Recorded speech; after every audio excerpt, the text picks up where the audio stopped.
Hi everyone, it's Giselle with a message for today.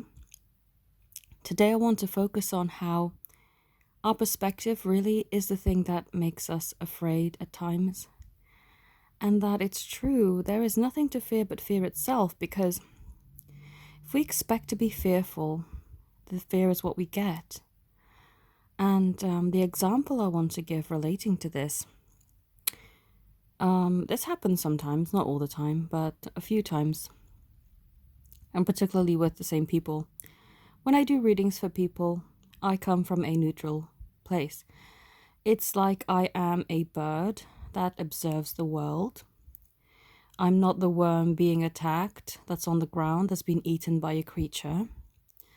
I'm not, excuse me, I am not the, little mouse running away from the owl that's being caught. I'm just merely sitting on top of a tree or on top of a mountain, or anything that's up really high. I'm just the observer when I do your reading, which is why a lot of people like the readings, because it gives them a non-emotionally attached point of view, a very neutral point of view, where I can pick up your and their energies and just observing and tell you what comes through. But sometimes when I do these readings, people go into their fear-based state. One client in particular recognized that within themselves. They said, "Oh, yeah, I see that the universe speaks through you to make me see what I am needing to challenge." Because they, rather than observing the words that I write and thinking about them calmly, it's always like, "Oh my God, my twin flame doesn't like me," or "My twin flame's going to be angry with me," or something of the sort that triggers a lot of panic. Excuse me. And a lot of the times, it's not even a negative thing that I've written per se, it's just the way that it's being picked up. So I'll just give an example. I'm sure this person won't mind because I don't reveal who they are anyway. I said something like, okay, so through your actions, your situation is being shaken up on the physical plane. Now, you can take this one of two ways, of course. The first way, and this is the way that I meant it, is shaken up in a good way because it's been stagnant, it's been dormant. You need a bit of a shake up. It's like, just give this analogy quickly. It's like you've got a juicer and you're trying to make a green juice, say, and you're juicing some apples. But the apple core gets stuck in the juicer and it's not letting it through, so it's become stagnant and blocked. Well, you go in there and shake it up. So you take, I don't know, some sort of sharp object and dislodge the piece of apple that made it stuck in the first place. So that's shaking it up, but that's so that the energy can flow through and the apple can continue to be juiced. Sadly, my client has taken it in the sense of, "Oh God, everything's gonna be shaken up. So what does that mean? Like there's a tower moment, and now everything between me and my twin is going to go all wrong." But no, shake up is good. It's not always bad. And I haven't even written it in that way either, like it was a bad thing. I just said it shakes things up on the physical. And sometimes I'm guided to only give you that information and not elaborate like 5 paragraphs, only because your guidance team wants you to think. They want to challenge you and use the information in the way that would serve you the best. So the reason why I was guided to just write it in that way for that particular client was so that they could take that knowledge and transmute it and really think about it and think, okay, so how does this serve me?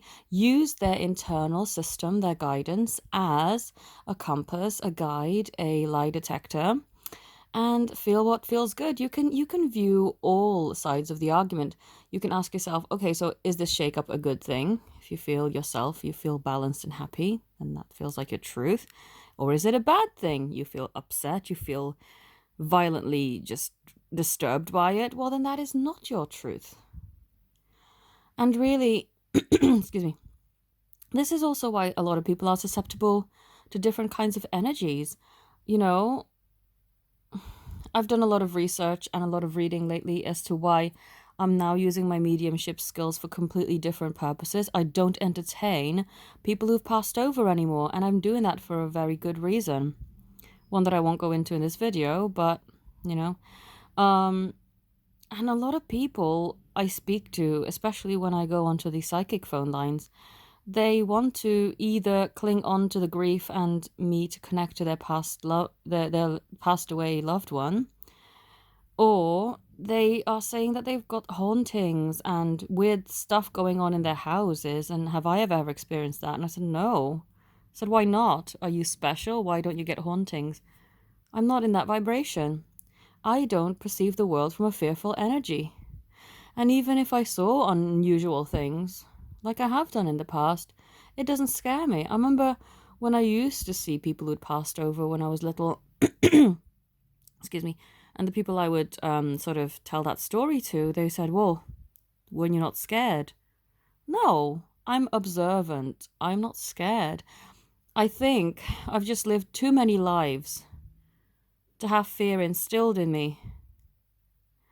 And any fear that I did get growing up, I've quickly just rid myself of and transmuted as I grew more into the knowledge that I have now, and as I developed my talents and started channeling more. There is no need to fear, and this is what I want to share with you. You know, sometimes people just put themselves under so much fear that they are debilitating their other senses. Don't come from a fearful standpoint. You manifest so well what it is that you are expecting to see. You know, if you come to me for a reading, but you expect my answer to be something that would turn your world upside down, no matter how neutrally I write it to you, you will perceive it in that way. Also, another thing with another client of mine, when she's no longer scared of this, and that is a really good thing. But when the first time that I said to her, your words are powerful, this is what your spiritual guidance wants you to know, kind of freaked her out. She goes, oh God, but what if I can't control my thoughts?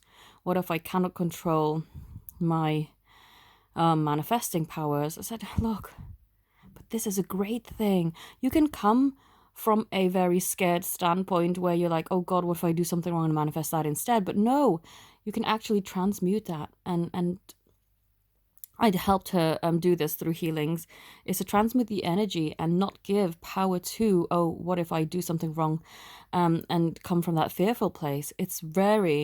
Now it's very calm. I mean, she managed to turn herself around very quickly when she was going through another very fearful episode. You know, she emailed me saying, I need a reading about this. And then like 5 minutes later, I get another email. No, I've meditated. I don't actually need that reading now. I want you to focus on something much more positive because this is not what I want to magnetize. And that is fantastic. So yeah, I just want to help you to be in that place of no fear. Like, why do we don't want to magnetize any fear-based thinking towards us, so why do we entertain it? It's like with that other client who was giving energy to this third-party situation. I said, don't give third-party situations energy. And he said, well, I didn't know that I could. But you absolutely can, and you don't want to do that. Use your energy, harness it for yourself, but do not give it to a third party. This is why I tell people to uncreate certain things. You want to uncreate a third party, you absolutely can. Just imagine that third party person finding the love of their life and going off with that person. And you and your person are safe. There is no need to give in to fear. And I hope that this message has inspired you to realize that. You have the power. Why give in to fear? If you wanted any help from me or wanted to connect with me or book any of my services, then all my details are in the description. I'm still catching up because Easter weekend has been quite hectic for me. I've had a ton of healing requests for the full moon. So whilst I did do them, I am still sending some people their summaries. I'm also still catching up on some healings. But yes, I'm slowly but steadily getting there. So thank you all for having patience and knowing that everything gets delivered to you as and when it is beneficial for you. It's usually not that long ago. But thank you all so very much for your support and have a beautiful day. Namaste.